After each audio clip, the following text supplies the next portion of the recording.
First open Start and type Device Manager. Open Device Manager. Expand Batteries. Right-click and click on Update Driver.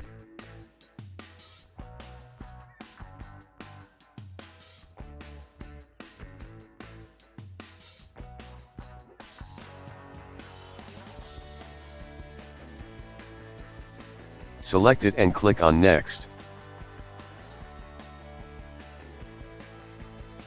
Now your problem should be fixed.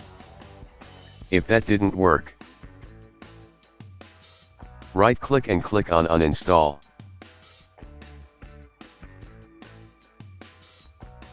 Now click on Scan for hardware changes.